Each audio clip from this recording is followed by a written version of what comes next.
I think I'm calmer this episode. You're better this episode? Well, All right. after because I showered and left my hair wet and it looked kind of cool earlier. This is the second one we're filming today, and now it's all dry and Oh, frizzy, and I think it just did you calmed not my put brain. product in it? What's product? Oh my gosh. I do use. I I did need use to that. send you a product bag. Oh, don't tease me. I'll use it for every podcast. I did use. My wife got me 3 Minute Miracle. What's The that? Aussie something. It's conditioner you leave in for 3 minutes.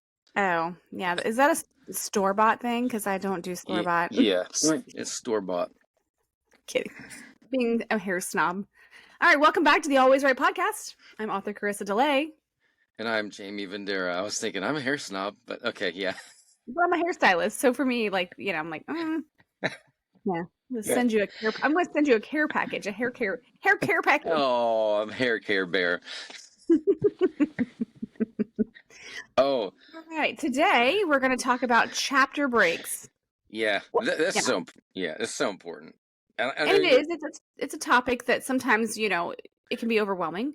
As I put in here, when you start writing, you're kind of like throwing stuff on the page, and you're what are you looking at? I'm wanting to go on vacation again because I see that blue water behind you. Last podcast, I was driving down the road with them cars. Yes, yeah. I changed the scenery behind us. I love it. This is paradise here. Yeah. Okay, so whenever you are throwing stuff on the page, like we had the episode a few weeks ago with Jeff Rivera, and he's like speed writing, telling us just get the stuff on there, get the stuff down. But he also gave us the two different types. You got your prancers and your outliners. So if you're an outliner, these are where your chapters kind of break apart. So the key with chapters is essential, and it's different between nonfiction and fiction. So let's tackle nonfiction first. Okay. So nonfiction. Mm-hmm. We both. I haven't read these notes yet, but I will tell you this right off the gate. Well, I did. I read them this morning, but then you rewrote them, and then you know how I've already forgotten it. Yes. When I write nonfiction books, I don't, because you think like chapters like we talked about this, Chrissy. We're talking about an author who wrote like 3-page chapter, and the next one was 51 pages, and then the third chapter was this. When I'm doing a nonfiction book, it may not. I try to keep them pretty much the same, but Drink water. It may not be that. But I think of key points, like if I'm giving a workshop, like for Raise Your Voice, it was my introduction. Here's how you do breathing. Here's breath support. Here's placement. Here's your vocal warm-ups. Here's an exercise. So in that context, even though, let's say roughly, I'm trying to keep each chapter 10 pages, it may not work out that way for me. I may have to have subsections. Like if I'm like, man, this chapter is going to be 30 pages long, everything else is 10, then I may try to break it and find a relevant point to break it to keep it pretty much the same. But if you go into Raise Your Voice, yes, there may be a chapter that's 20 pages long, and the next one's 28 pages long. So I think we have a little more leeway with that. I may be wrong because you may have different notes on that, but that's just my organic way of approaching a nonfiction book. Yeah. And I mean, the thing is, chapters, think of chapters almost like if you had like a legal document, where legal documents don't necessarily have a chapter, but they have sections that break apart. Like this section's talking about this section. So in nonfiction, I personally suggest keeping your mind kind of your ideas separated by chapters and not putting too many ideas in one chapter. Yep. So yeah, there could be more chapters than you originally thought you set out to do. But it's good to keep your readers focused and on your line of thought and not overly confuse them. So like, I know when I'm going through a course book in school, and this is kind of like one of the physics class I had started to take, it became a challenge because the professor was asking us questions in chapters that we had not even read. And we're like, wait a minute, this is not even in here. And he's like, yeah, I just can't take it out. And we're like, okay, so we have to get a question wrong because we've not even like read over this stuff. So you have to kind of keep it inside that chapter and keep it organized so you can see, okay, this chapter is discussing this chapter is discussing this. Not that you can't overlap and talk about multiple things in each chapter, but use a specific chapter to focus on that content. Well, it's also, I love that you said that because it's building blocks, it's skill sets. So for him to do that, you haven't reached that building block or skill set. Now, if I get Mm-hmm. farther in a book that's kind of laid out an outline for subject matter, and maybe I've taught breathing basics, like you don't raise your shoulders, you got to let your diaphragm expand, your belly, back, and ribs pop out. Now, I may mention that again when I'm talking about how do you sing with rasp, and you add something that I'm like, hey, you got to Mm-hmm. do this and that. I can refer back to that because they've already been taught that skill set or that building block. But Right. so you have to really think about the organization. Like, how can you build to the end points?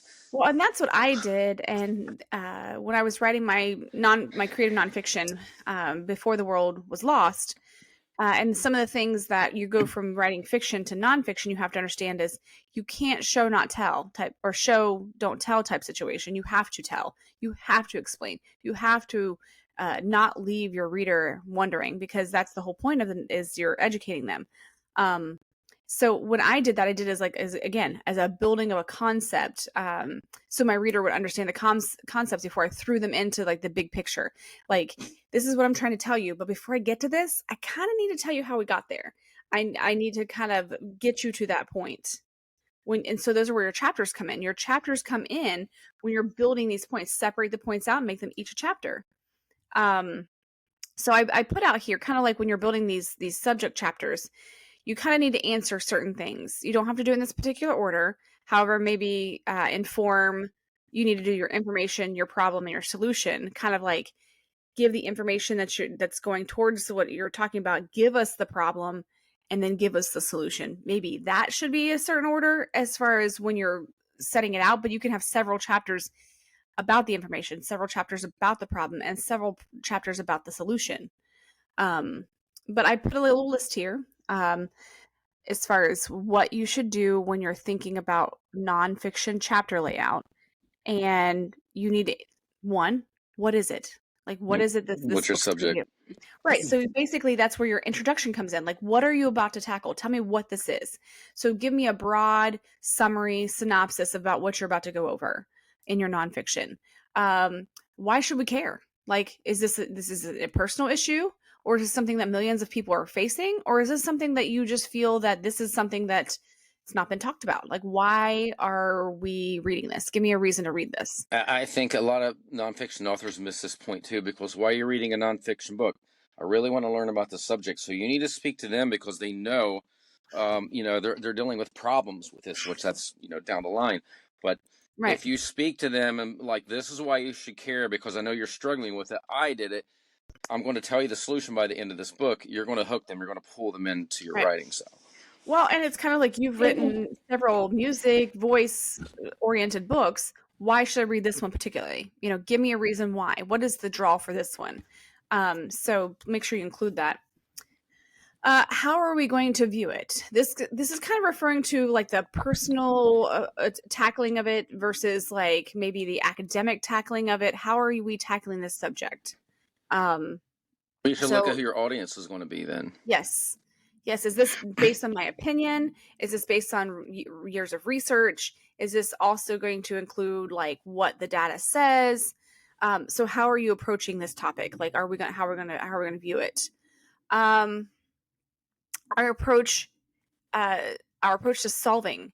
If this is going to be a resource type book, you need to kind of put that out there as well. Like, is this something that's going to be like textbook oriented? Like, are you writing something that's, because a lot of times in my ASU classes, I will have a book, like an actual book that has been written, not a fiction, but a nonfiction book about a timeline. That's not a textbook. It's just a book written about that timeline. But the people that are writing this book have done extensive research. So it doesn't give you like the research aspect of it. It gives you the overview of what's happened. It's giving you the history, but you can utilize it and you can cite those books. So what essentially are you tackling to solve? Like, how are you solving this? What way are you going to approach I and could solve? literally see Before the World Was Lost being an addenda book that they would pick up and refer to in college. I had some people say, Raise Your Voice should be in college, should be a college textbook. Mhm. Absolutely not. because the way I wrote it, even like I've even had people say he doesn't really know anatomy, because like the chords, like if I'm in falsetto, it's like the upper edges are touching and the full voice, they're all the way together. I have illustrations, they're not really based that way because I don't want to get over technical. I don't want to approach it like that. I don't want to have to cite references and studies. I was speaking to the average kid or, adult who wants to sing in a rock band. And so I had to explain to the person, You're like, creating a visual aspect to yeah, that and person. it wasn't set up for a college textbook. And listen, I'm not knocking. I've read some singing books for college, and I got to say, I'm not saying I'm not bragging on my book. I'm not saying that at all. But I have read some really bad college textbooks on vocalizing that Well, don't really apply, but they are in that realm. I was gonna say, do you think it's because they're in that realm they have to stay within the parameters of Yeah. what? Yeah. Yeah. So, and I've even had like Dr. Denzogo, he'll laugh at you like Jaime Vendera, the coach that knows too much, because a lot of stuff about, acoustics and anatomy. Not that I use it in teaching. I don't think it's necessary, but, and I don't write my books that way. So, but if I had to be in that realm, yes, I would have had to change gears. I'd have to rewrite the book completely. I'd have to cite references. So who is your audience? Mm-hmm. Yeah, I totally agree.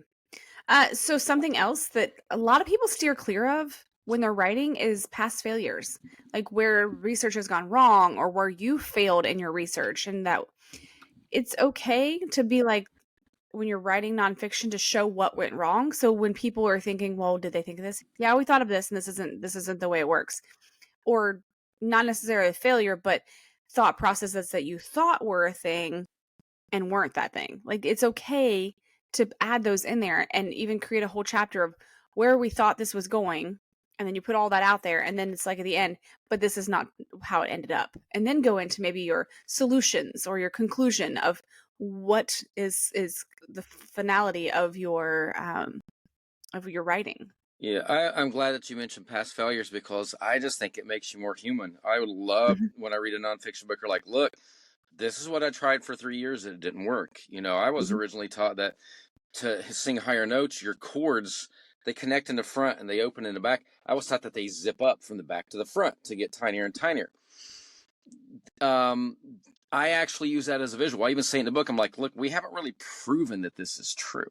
A lot of people say it happens at the first break or the second break or when you're a whistle voice, but that is kind of a past failure because it was like set in stone back in the 80s and 90s. This is what happens. And, scientists came along and said, nope, that's not true. But it's okay to mention that because it's growth and it shows your reader like, hey, this is where I was. You probably are there. Look where I'm heading now. So Yes.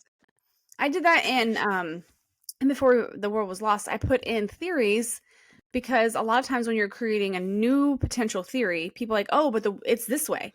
Yes, but let's actually look at that one. Let's look and see, is this actually the way it is? Because there's new evidence showing that it could potentially not be that. So I did put that out there. I think I put that out there when it came to the core, the theories of what the core of the earth is like. I did that with a theory of carbon dating because I do believe carbon dating to be a real thing, but I also believe that sometimes it can be skewed. So I explained how I feel like the skewing could be a potential thing, even put diagrams in there. So you're looking at the current data that's not a law. You're looking at the current things and what is being believed. If you're trying to change that belief, you have to show this is where it is potentially flawed or, it's failing to explain. But these are all chapters. These are all things that create the expounding of your chapter. You could be like, okay, these are the problems. But the key is when you're starting each of these chapters, you must open your chapter, create a basic thesis of what you're about to cover in each one of those. This is nonfiction, of course. You don't want a thesis for your fiction. That'd be really weird. But creating that fiction or that nonfiction thesis to tell the reader what you're about to cover in that chapter. You don't necessarily have to do a final conclusion at each chapter, but you do want to kind of do a little bit. Okay, now that we've said this, let's move on to the next part of this and let's build from that point and move on. So it's like each little thing is its own little paper that you're putting in together. But I don't know. That's just me. you wrote great notes. I thank you for those compliments. All right, let's move on to fiction chapters. Unless you have anything you want to add to nonfiction chapters. No, that's good. Yeah. Fiction Nonfiction's kind of chapters was much easier for me because I had yeah, Daniel Middleton, honestly. yeah, and I think that's the part where it's a little bit more tricky. I think nonfiction chapters are a little easier, where fiction is, yeah, the writing a book may seem overwhelming, and you've got all this information, like we've talked. You're just putting it all on paper. You know, you didn't create an outline. So if you're creating an outline, it might be a little easier for you because your outline is essentially your chapters. You're outlining, okay, want this to happen, this to happen, this to happen. Those are going to be your chapters. Yeah, Um, I bullet point everything, whether it's nonfiction or fiction. So, Yeah, but but again, with you claimed when we were talking to, but at the same time, you claimed when we talked to Jeff that you are a prancer. So for I you, am, you prance but along. I have an overall view. He's Right. talking about like very They very finish. detailed. Yeah. I have, but like Pim gets caught in jail, and then they Hmm. did this, and so I have 3 or 4 ideas just to structure it because, especially with fiction, and I know a lot of people will do it. They'll switch scenes from section to section. You know, these characters, these characters. I do that sometimes too. But the way we structured it with 7-Eleven presses in the beginning, we had a word count. It's like we don't want to go over 5,000 words. I might write around that. Rich is allowed to edit it, and if he edited it down to 4,500, it is what it is. We didn't care, but we stayed within that realm. And then as time went on, I was like, you know, we're getting so tight at this. I'll just do 4,000 words. So I would have an overall kind of idea. Never knew where the writing was going to take me. You know, I had Hmm. kind of a picture, but so I love writing like that. I'm like, oh, never thought about that. It just pops up in my mind, and I go with it like that. So yeah, I'm not like very detailed. So I apologize for that. When I do nonfiction, yeah, I mean it's like, oh, I'm going to give a workshop, so I have to have 20 bullet points for every chapter. Fiction maybe 3 to 5. You Yeah. know. And here's the thing. Your chapters are going to serve as kind of like dividers. They're going to be scene changes, they're going to be time changes, maybe character changes, location changes, etc. They're going to be the pacing. They're going to set that pace of your book. So, with that said, let's talk about that. Let's talk about setting the scene. When you're starting a chapter, let's talk about how to start these chapters. Okay. So, I start them like it's on a cliffhanger. Like I always gotta come right out the gate. Like, whoa, I wasn't expecting that. okay, but do you start your okay, so you're just out the gate. You don't set the scene as far as Oh like yeah, yeah, yeah. In the beginning of the book, you know, I try Mhm. like even in Sigil, the first chapter was pretty intense because I'm like there are 4 main characters and I had to give their backstory. So like the first one was Pim the Knife, and he's like, it was still starts with a lot of energy. It's like he's like out of breath and he's hiding on a rooftop, and there's these knights coming through, and he's like, "Woo, almost got busted." Da da da da Mhm. da, and then they find him when he falls asleep. So I do set up the scene. I show like the surroundings. I explain what the character looks like to a point. You know, Mhm. with my books, even though we've marketed and used some pictures that we've used for like characters in books, I try to leave it up to the imagination of the person to let them see what they would look like in their mind. Well, Um, yeah, but your books are smaller and they're not meant to have a lot of over descriptions. They're just straight to the point, straight to the action. yep, I mean, you want to build a world, obviously, because you have this new map that's coming out with I do. Age of the Sigil. It looks pretty awesome. Yes, I'm like Daniel. Daniel will be on here soon. He did the map. We had the old map. I'm gonna have to put this on Instagram. And I loved it, you know, but it was very basic, rudimentary. We done it 15 years ago or so, and he made a new one. I said, "You have free reign," but I'm like, "Here's the old map," and like I'm very detailed. If I'm building a world, like how many days it takes to get from this point to this point, where on the continent is it? It's in the northeast. Is there water? No, there's only one lake. And he redrew this map. I'm throwing him under the bus. It looked nothing like it. I'm like, dude, this is brilliant. Can't use it. What? I'm like, dude, it ain't even nothing like what we did.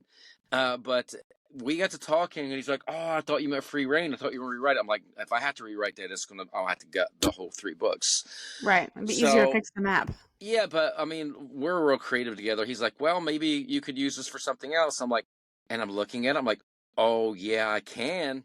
I can use it for Spitfire because I've only written 2 books in that. And I'm like, I'm already seeing the places that are in Spitfire 1 and 2 where I can put them on that map. So I'm like, strip it off, I'll tell you where to put the first couple kingdoms, and then I'll let you put whatever. I'll just give you a bunch of names, and you put them wherever you want. I do not care. Then I'll write the book to that. So, but for me, visually, it does. It helps to have that map. So it kind of guides me, and then I can be visual, like, oh, they're going through the mountains. Ooh, it's desert swamps. Now they're in the ocean. So, yeah. Well, and so that's great for doing those smaller chapter books, those quick reads, the small novellas and things like that. So that, yes, you don't have to be as descriptive as, detailed in the stuff, but starting a story, you definitely want to make sure where the action's taking place. Where's the story about to take place? You can begin with the bigger picture, like I like to do, which I focus on smaller details. Like when you're going into the room, I may focus on, I want the room to feel cold. So I want my reader to feel cold. What are you doing? I'm listening. Go ahead. I'm looking for books because I'm just thought of something. But no, Okay. I probably gave it away. So go ahead. No, so for example, I might describe like the dripping of the water from a leaky faucet. And the thing is, that's telling you that the room is so quiet, you can hear the dripping of the water. Or you might hear like the clickety clack of someone's shoes, which means it might be a very barren room that's going to echo a lot. So there's little things that your reader is going to like, oh yeah, this is echoing. I can feel a room that's so open that you're hearing the clickety clack. The smell of coffee. You can describe the smell of coffee and the whispers of people talking to kind of open the reader in that you're in a breakfast cafe. You know what I mean? There's different things you can do in the beginning to set the stage of each, chapter. And you don't have to do that as you get along, because once you've set the stage for an apartment, for your characters or a certain thing like that, you don't have to keep going back and re-describing. You may just add a smaller description. Don't describe it all at once. I know for me, what I typically do will give like little hints to the space that I'm in and a little hint to the character, but later down the road I might remind in another chapter about something. So you don't have to just like throw it all right there and then be like, oh, this is so wordy. I have to get through the details of where I'm at before I even get to the dialogue. And then, you've lost your reader. You've lost that whole flow. Yeah, since like the books I write, the movie books are so thin. They're only like 100 pages or so. Mm-hmm. I typically end up doing like a prologue, kind of like for the Werecat series with like Feral and these type books. I had to write a couple pages explaining like it's in 50 years from now, and there's been this final cataclysm, and there's hardly any people left on Earth, and this is what happened. So when I do roll into the scene of the first book, and we're in New York, and this little girl Pippa Ray's is walking out when really she shouldn't be, because the dangers that are out there. They're already set and prepped. And like, okay, why would she be worried being out at night? It's just New York City. Everyone's out. No, there's nobody. There's no lights. There's danger left and right. But you already know that from the prologue. You don't have to do that. Like with Four Rivers or something, you're already building, and you have a lot more detail. And even back when we came together, and I wanted you to split Crystal Gate into 3 books, that was my mentality. And if we had done that, I agree with you. I'm glad you didn't do that, because it'd been like, yeah, we have to rewrite a lot of this and have a prologue and set the scene, because by the end of that third of a book, they're gonna be like, what did I just read? There's a lot of stuff that's missing. So it really depends on how you're writing this too. And see, I write the bigger books. So for me, I need to provide like strong sensory parts to my chapters to create the scene. Whereas yours are a little smaller and you can sprinkle them throughout your book, and you can provide maybe new information about your world that you're building at different stages in your book and different chapters. But that's essentially what you're doing with your chapters, is you're creating new scenes or change of perspective. And I've heard before, and I've not tried this, but I've thought about it in Canvas, is it's very challenging to have different perspectives, to have like an omniscient and then a first person. It's very hard to do that. But I think you could do that where you have the majority of the book be omniscient and have a sprinkling of chapters that are specifically to a certain character and what they're seeing. Yep. I haven't done that either, but I do like switching first person, third person. I do that with the prologues. and that's the only time I've ever experimented with that. Well, and I think spoke with Willow with her books and talked to her about doing that, where she started her prologue from a certain point of view and then takes the rest of the books in a different perspective. But anytime that switches, that it needs to maybe be italicized or something that you're letting the reader That's what I know. do. Yeah, yeah. I actually picked that up from Terry Brooks, my favorite fantasy author. So something I wrote here in the notes about start where the action is.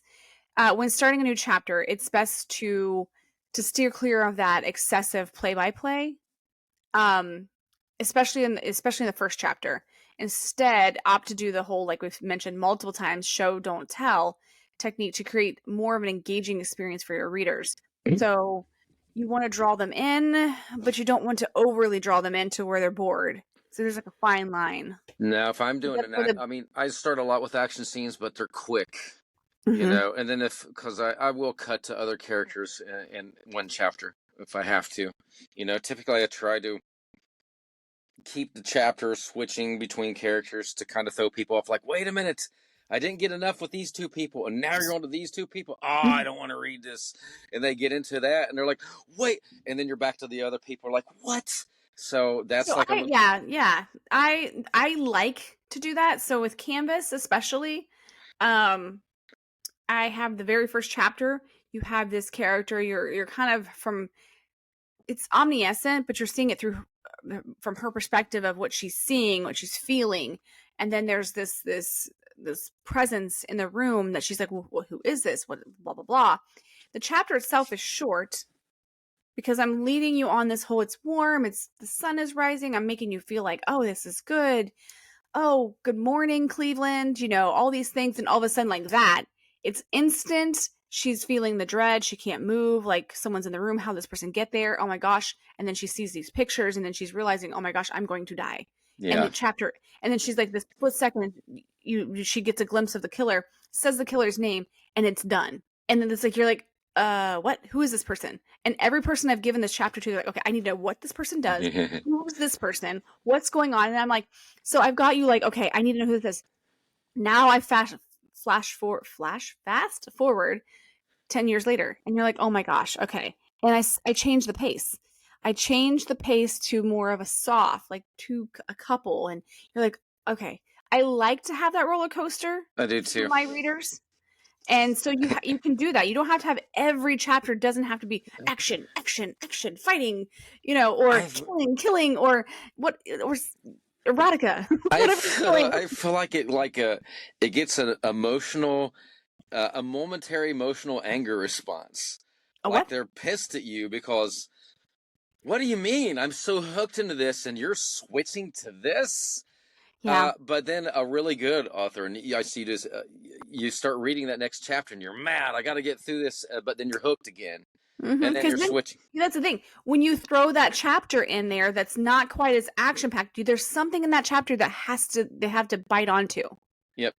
You're setting a stage for new characters, but there has to be something in there, I feel like, a little bit, that you're like, oh, that's intriguing. Okay, what does that connect to? And they got a hold of that. Now they've got two chapters they're holding on to, because now they have to find out what's happening in this first chapter. But now you got this little side thing like, okay, but where does that fit in? Exactly. Or you may not even, the reader may not even catch it. And then they're like 10 chapters of the book, they're like, wait a minute. Man. I understand now why that red scarf was sitting on the table. Yes, I was just sitting there thinking, oh yes, because there's a part in the book that I'm writing that I'm like, I have the character doing something and the other character doing something and like picking up something, and you don't realize at the time, you won't realize for a while why they were doing that, and why when they pick that up, they're like, yeah, you're just not even going to be like well, you're just thinking it's a normal action until you're like, oh my gosh, yes, in the very beginning. I always provide the answers in the beginning, and you don't know it. It's always there. Yeah. So it's like a Tarantino. Yeah, breaks are important. I mean, if you really plot out your book and think about this and pepper it back and forth, you're gonna pull them in, you're gonna make them angry, but it's gonna keep them reading. and then Mm-hmm. they're going to be so elated when they figure it out, or that maybe they won't. They get to the end of the book and they're like, oh, why didn't I realize that? It was in my face all along, Mm-hmm. 300 pages ago. Oh, she's so Well, brilliant with that's this. yes, that's exactly how that was the feedback I got from Crystal Gate. Now, again, I've contemplated going back and Dude, doing a no. second edition. We've talked about this, and then putting out that third book after I'm done with Canvas and after I'm done with something else. But when I wrote the first one, I wanted my readers to feel a certain way. I wanted them to feel like I was leading them on this path and this path, and I wanted them to choose. I wanted them to choose path B because I didn't want them to see path A as the actual option um, of who someone was. And so what I did was when I was writing this, I did both people had a balance of who their personality was, as far as like, and my friend from Idaho, he's like, I did not see that coming. And that's what freaked me out. He's like, I did not. He's like, you made me think this, which threw me off. And then I definitely thought this, but then I was like, no. And so you want them to have that feeling. So when I sent out this first chapter of Canvas, I wanted to make sure that I was, because this wasn't my genre, I wanted to make sure that I was eliciting like a certain feeling with my people, and every person, including my youngest daughter who read it, was like, "Oh my gosh, I need more of this because I need to know what's happening here." So I got that from my husband, I got that from friends, I got that from different people, and I'm like, "Okay, I'm on the right track." And as an author, when you give sample chapters out like that are you're wanting to elicit these feelings, and you're getting that back, it keeps you motivated to keep writing. But that's just me. Why are you being so quiet? Because I think the water's finally calmed me down. Oh, No, I was just pulled in. I was like, yeah, you're on a roll. This yeah. is good. Okay, so one of the things I have in the notes, before you allow yourself to become engulfed in all this excitement, it is crucial to remember that the quality of action in the scene isn't solely determined by the action itself. Instead, it hinges on the character's involvement. It kind of like teeters on. Um, it's like you're still getting a storyline line. The repercussions of their actions. Like if they do this, oh my gosh, this is what's going to happen. You got to keep your reader feeling like, oh my gosh, if they do this, this is not going to be good. So it's not just putting the action in there. There has to be some kind of mental insertion of your reader into what's happening, and then they want to feel for the character and the decisions that they're making.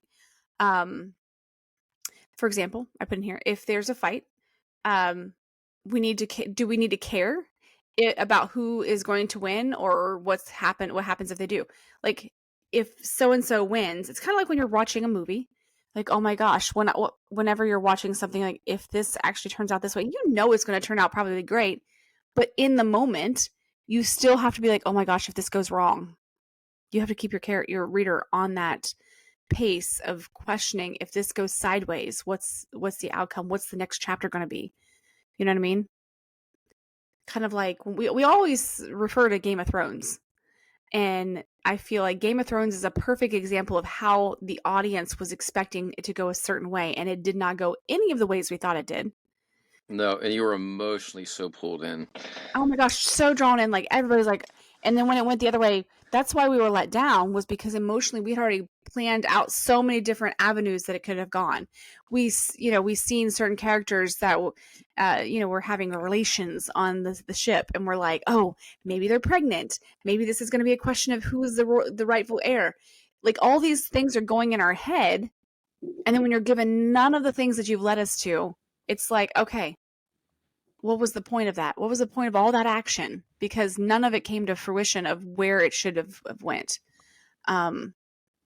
So knowing the repercussions for their actions, make sure you keep those things in your chapter, keep that building in your chapter.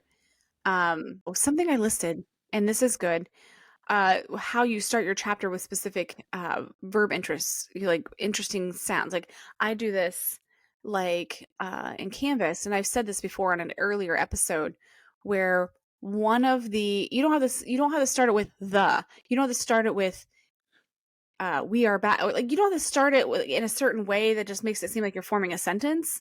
But one of my chapters starts out 21 miles from blah blah, and I just kind of go, and the 21 for me is 21 Pilots, of course, Yep. because they're one of my favorite bands. But I started out 21 miles or 21 blocks from downtown, sets this cottage style home, however I worded that. So it's interesting to when you pull someone in just by your first line using unique verbs. That I got sneeze. Bless you. I think I started the sneeze in last episode. I think so too.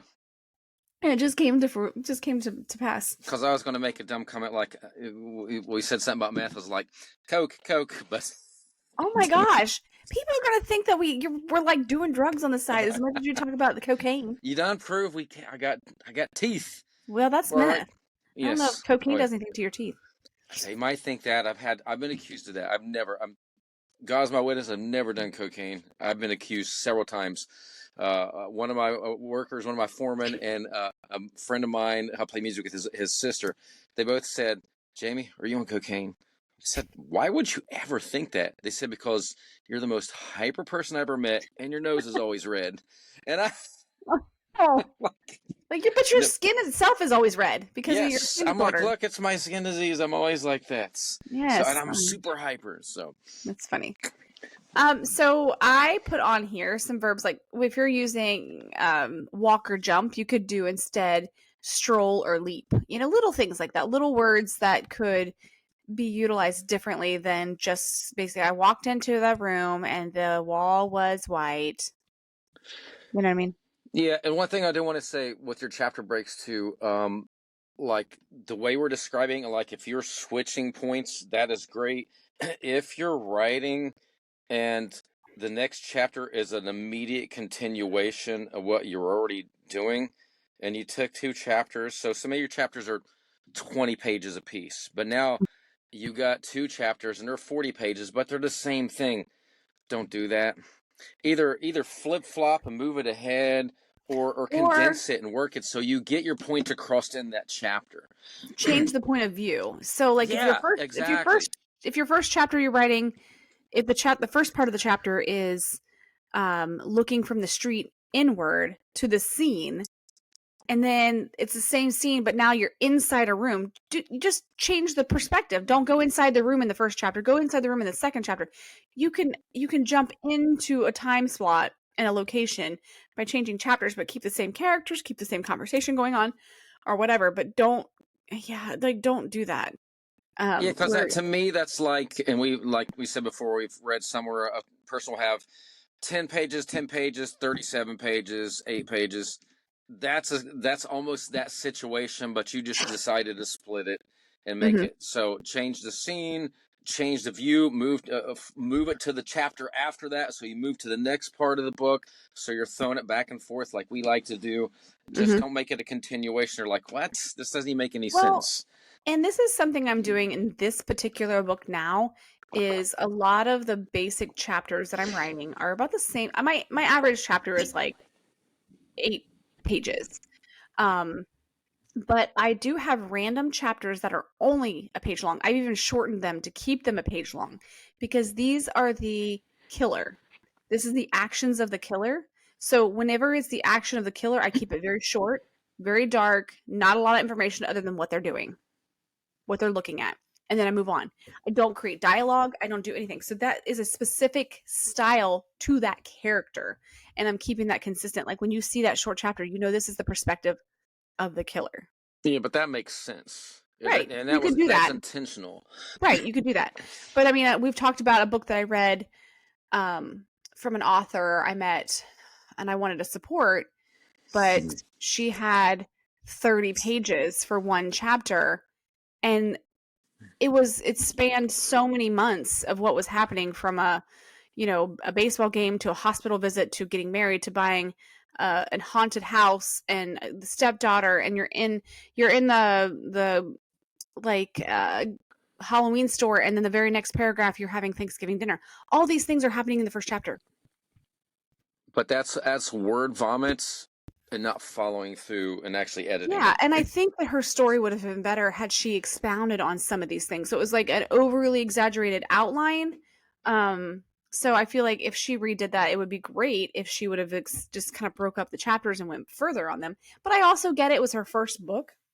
And a lot of times your first book, you just want to get it out there, but maybe Yep. that's going to screw you in the end. Yep. No, I feel the same. I mean, everybody loves Raise Your Voice. And I'm like, You're like, I I'm just so need, over my I book. need to give it to Rich and Daniel and just say, Please redo edit this whole this. thing. Yes. Yes, that and the ultimate breathing workout. Everything else, thankfully, Rich has touched. So, Okay, something real quickly, and this is a key point when you're starting your chapters, is make sure when you start your chapter it actually sets the scene. So create words that actually are fitting to the scene and the timeline and the character. So if your character is an adult, you don't want to use words that make it seem like they're young. Use words that are a little bit more mature. Um, well, I mean, no, I agree because yeah, you don't want to use descriptive words unless someone is very like a very tiny, you know, shy person. Use words that relate to being shy. Use words that if this is a scene where it's bright, use words that you'd feel as being bright. So color choices. There's so many words you can use for different color choices. You can go in and actually Google different words for yellow. When you read those words, well, how does that word make you feel about yellow? Is that a bright word? Is that a word that makes you feel like it's like sickening? Like if you think of jaundice, think of a color of like the jaundice of the, whatever, that's like a sickly feeling. So use words that associate with what you're trying to set for your reader in the beginning of that chapter. and I try to hang on to those words like crisis artifact. I can't remember Lionel Galton. He's an older guy who was a spy. I kind of think of W.C. Fields, and nobody on here is going to remember who that is, except way back when. But he would use this word like, that guy's so cantankerous. And Yes, you you've couldn't said hear, that before in yeah, previous episodes where you've cantankerous. yeah, and you wouldn't hear, one of the kids in Order of Five using that. They'd be like Coolio, they would do something bad like that, or yeah, cool, but they would be like cantankerous. So Right. you got to make sure Yeah. it fits the character. Well, and I'm thinking, well, yeah, definitely thinking character, but I'm also thinking about setting the scene when you do that opening chapter. When I'm doing a dark chapter for the killer, I'm not using words that are cheerful. I'm using Yep. words that are suspicious and words that are more alluring to the scene, like picking out the shadows that are against the wall. So I'm focusing on the dark side of it versus the bright side. Oh, the beautiful sun hit the edge of the unless I want my character in the very beginning to think it's happy and then I switch it Well, real you're quick. also you're doing something that a lot of new authors miss. You're instilling emotions within your writing. So, like Mm-hmm. you do it in the first chapter of Canvas. She wakes up and like, wow, what a beautiful day. And you're like, oh, this is so awesome. Wait a minute, I'm going to die. And Mm-hmm. you watch your emotions change. You're like, Mm-hmm. what? And you'll feel it. You want to make Yeah, you want to make your reader feel the book. I'm going to send this to you because you've not read this. I'm going Nope. to send you the first chapter and you can tell me what you think. So I'll send it to you today. Nope. Um, all right, to sum up this, I wanted to go over changing point of view. We briefly talked about it just a couple seconds ago, but like when you are kind of stuck with your POV and you're writing from an omniscient point of view, it's good to consider switching um, and changing your character. You don't have to do it only from one person, which unless that's what your book is. And your book is completely from one point of view, which Stephanie Meyer did that with Twilight. She was basically from Bella's point of view. There were a few books that it switched around, but she let you know ahead of time, this is from so-and-so's point of view. Like, you're switching because maybe Bella wasn't available or the scene changed or whatever. So switch the point of view to kind of change up the focus because sometimes you miss points of the description. You miss certain things because your character can't see everything. There's no way your character can see everything. Your character's maybe not going to notice all the detail. So it is nice to kind of like change a perception of or perspective from your writing to be able to gather some of the other outside clues to help your reader follow along. Yeah, I don't even think I really stick with one character's point of view. I think I guess I get bored with it. Mm-hmm. And I like to build like at least 4 to 6 main characters, and also even in different chapters. Maybe one gets lost and they're by themselves, and I switch that point of view and focus on them. Or maybe they're upset with the rest of the gang, so you need to see their point of view because if it was from someone who's happy and is kind of aloof to it, you might not Mm-hmm. catch what I'm trying to get you to feel in that chapter. Yeah. Yeah. And that's I was trying to say earlier was think in realistically point of view. When you're writing a character, your character one may not see everything. Your character is not gonna what did I write here? They're not going to be able to introduce new possibilities of the story because they're only going to have one viewpoint. So it's nice to have different reactions, which can lead to like a whole new idea for your reader to kind of take them off if you want to lead them a different way. But if you have one point of view, it may only lead them one way, and every chapter is going to be the same unless it's just a personal story. Now some people can do that very well, like Catherine Horsley. She does that with her character because her character is her point of view, but she sprinkles in all these other things that are happening. So you get a better storyline. So you can do it. I'm not saying you can't. I'm just suggesting that if you feel like you're getting bored with your point of view, that would be when, if you have nothing creative to add for your point of view, that's when maybe you want to switch your point of view of the chapter. I wasn't saying you have to do that all the time.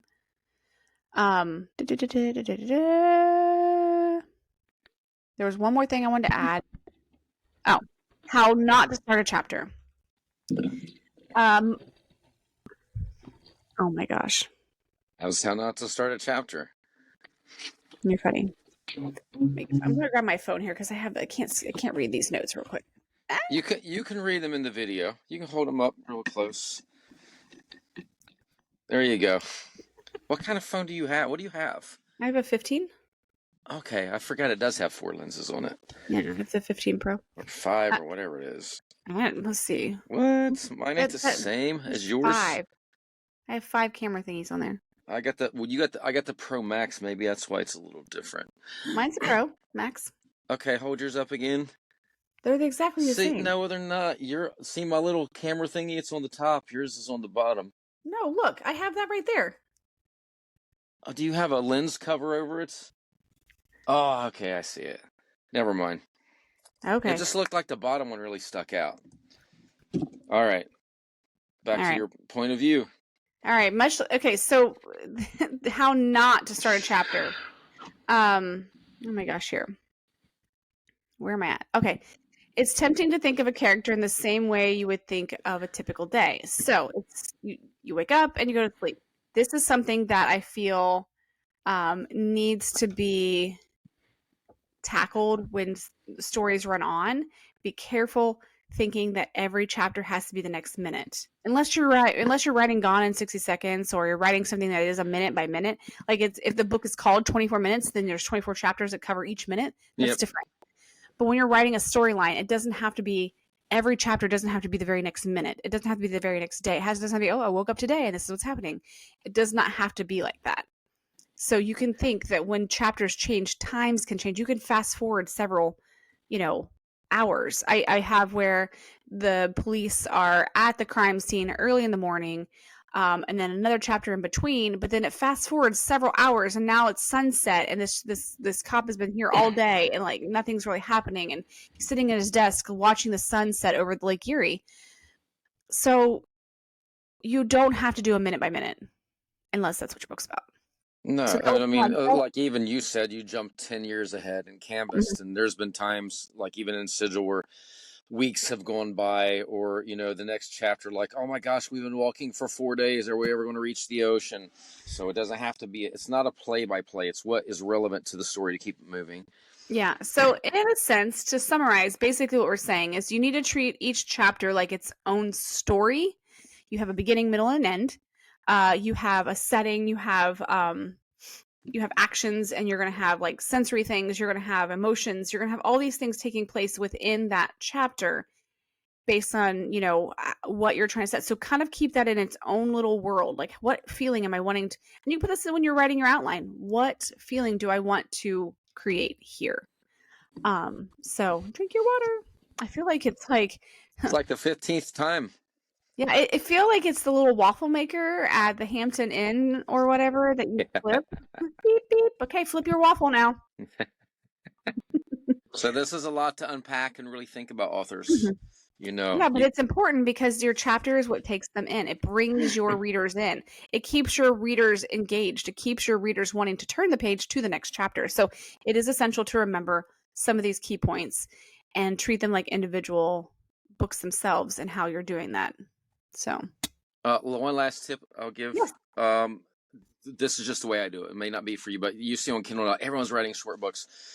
The way I do write fiction is I'll binge watch any sci-fi or comedy or whatever. So if I was writing a comedy book series, I may watch Friends, and it's only 20 minutes long, and there are scene changes in that chapter before I'd move on. And that would be like an episode for me would be a chapter where a chapter break would be. I'm watching this sci-fi show called Sanctuary now, and that's like 45-50 minutes long. So that would be a bigger chapter like Order 5 or Age of the Sigil. And I look at that and how those scenes change.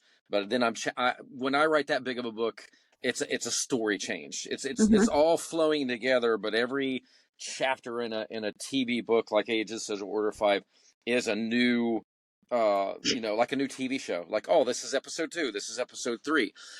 But that's only if you write in my style, so, Right. But it could still be effective. You can watch like, oh, I see how, I love How I Met Your Mother or whatever the show is. I love, Living Color, whatever it is that you're watching. Like, oh, I see how they've changed. I could apply that to how I do my chapter breaks. Mm-hmm. So, pay attention to how your favorite authors do this. You can study these styles and be like, okay, I see what they're doing. So that's... I feel like that's me. I feel like I write like Dan Brown when it comes to changing sceneries and character positions and perspectives and stuff like that. I like the way Dan Brown writes short chapters. Yep. But he keeps the story going. You can keep changing locations. I like that, and that's how I write. I feel like he's kind of my inspiration for writing style. So learn from your favorite authors. Mm-hmm. All right. Well, this has been a great episode. Hopefully this is informative for you. Hopefully you learned something and you can take this and apply it to your writing. So if you'd like to know how to follow us for more, you can go to alwayswritepodcast.com and you can click on the little icons. You can follow us on our social media. You can also follow us on our YouTube channel, subscribe there.